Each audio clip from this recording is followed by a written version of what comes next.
The Brazilian soccer national team has finally qualified to the World Cup 2026 that is going to happen in Mexico, United States, and Canada. And the gala game was last night versus Paraguay here in São Paulo, more specifically at the Corinthians Stadium. And it was a big party. I'm going to talk to you about this qualification. Finally, we're there after the intro. Don't go anywhere.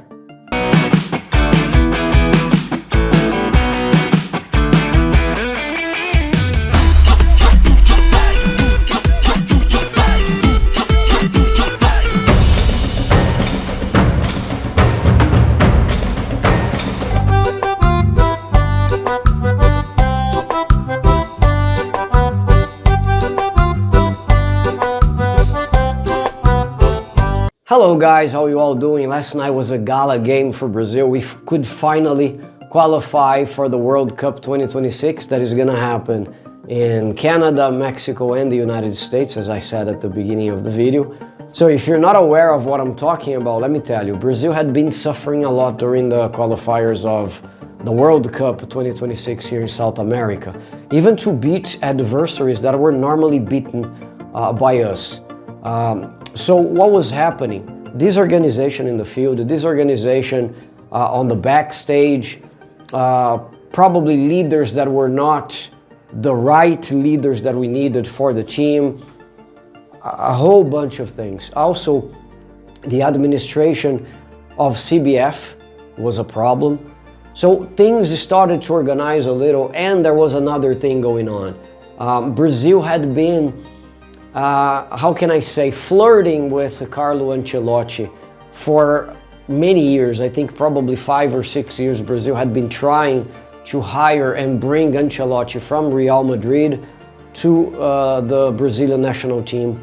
And this extended until this year. We could finally find the right opportunity to bring Carleto to manage our team, to be head of the team, and we could see the difference in the past 2 games. We just had 2 games with Carleto ahead of the national team, and 2 very important games. The last one was against Ecuador. It was a tie, but at least we saw that the defense of the team was much better. The soccer players were not disorganized. But before I say that, I need to say that Carleto came with a different list for soccer players. He changed many people that we were accustomed to seeing in the other teams, and this made a big difference on the way the team played together. Carleto hasn't had time to train the team very much. Let's consider that he's been the head of the team for less than a month, maybe.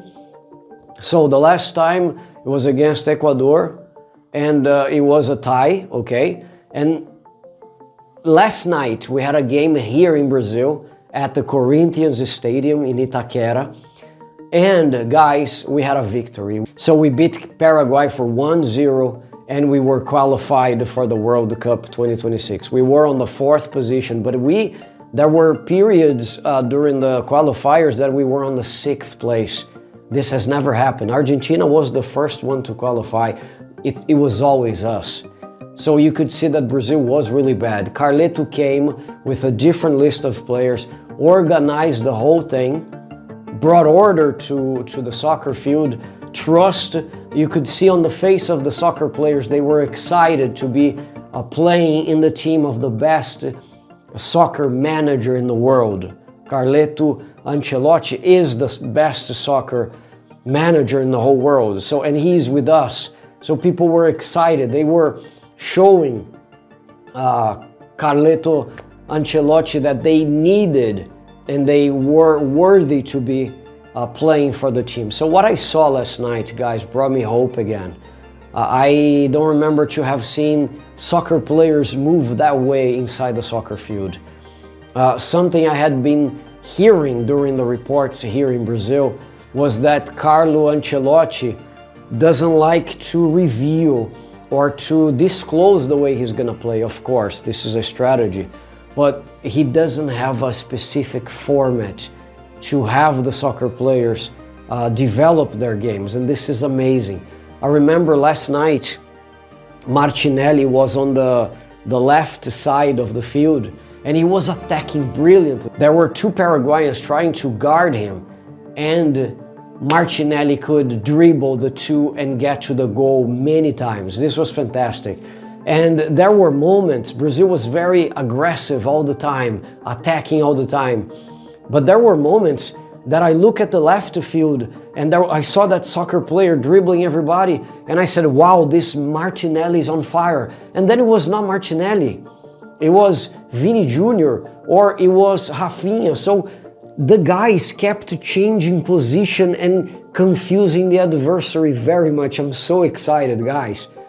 I'm telling you this, and I'm remembering how fantastic that game was. It was on one goal, of course, but all the merits to Paraguay, because Paraguay, let me tell you, was invictus until last night. 9 games without losing. They had even beaten Argentina, the current World Cup champion, and also they had beaten Uruguay, that are normally hard teams to be beaten, and they lost to us with this new format, with this new team, and Ancelotti hasn't even had time to prepare this team the way that he wants. Imagine what is ahead to come. That's why we Brazilians are so excited. You see people talking about it everywhere. Happiness has returned in terms of the Brazilian national team, and I needed to be here to celebrate this.